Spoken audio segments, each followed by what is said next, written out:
Good evening.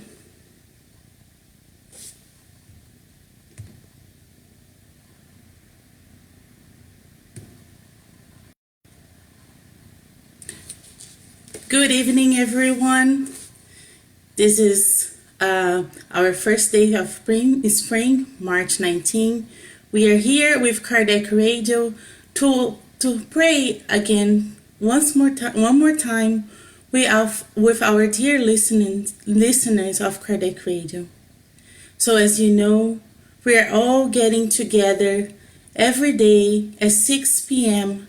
to pray for the whole planet that are in greater need.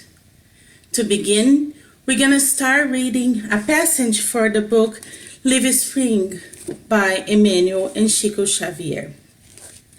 The message of today is on our journey, number 89.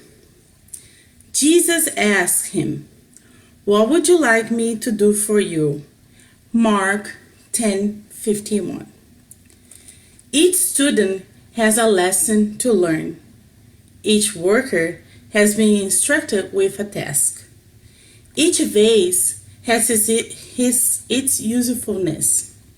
Each struggler has an ordeal to endure.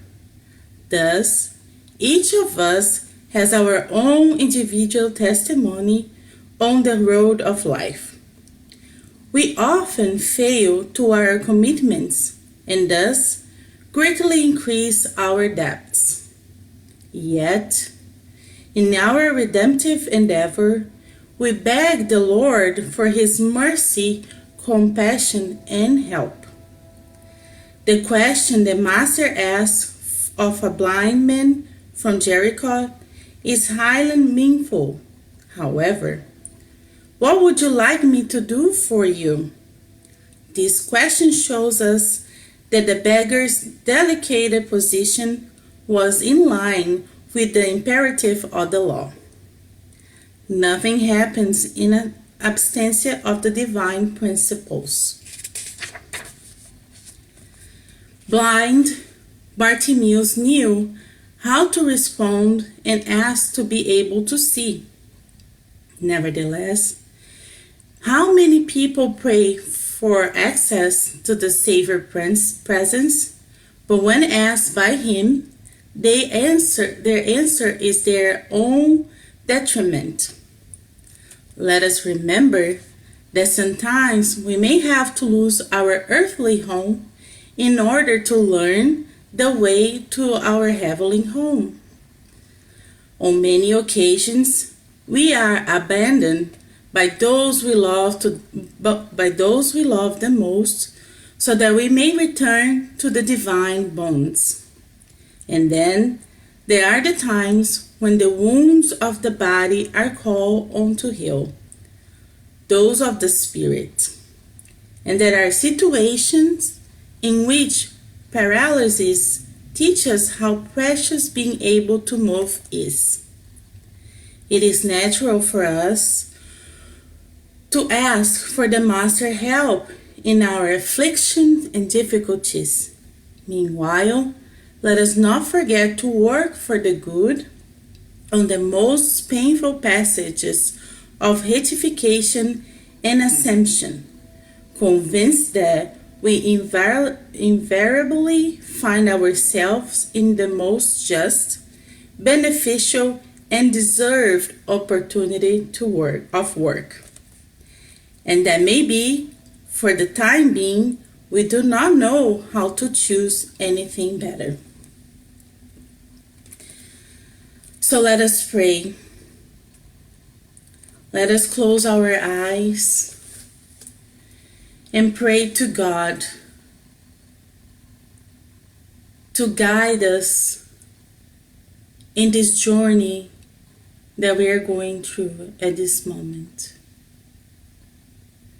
We thank you, dear Master, our Creator, for all the opportunities that has been presented to us today to do the good. Thank you so much, dear Master, for everything that happens today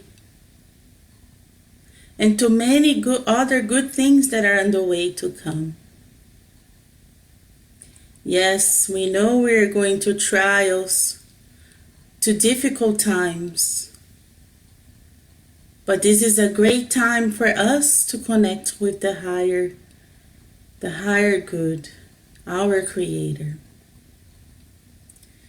Dear Master, if we may ask to guide us and protect us throughout these difficult times on the planet Earth.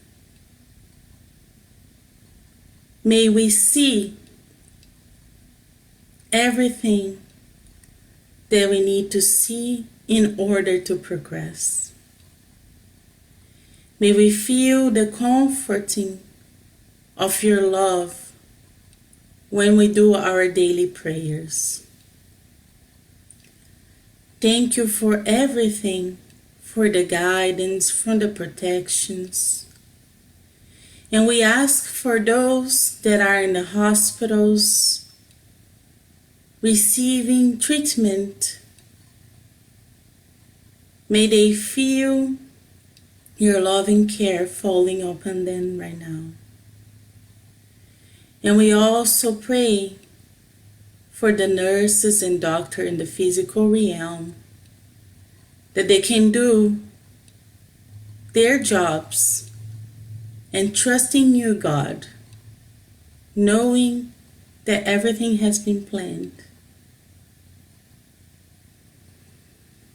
Thank you, dear Master, for guiding us and giving us the strength to go through these difficult times.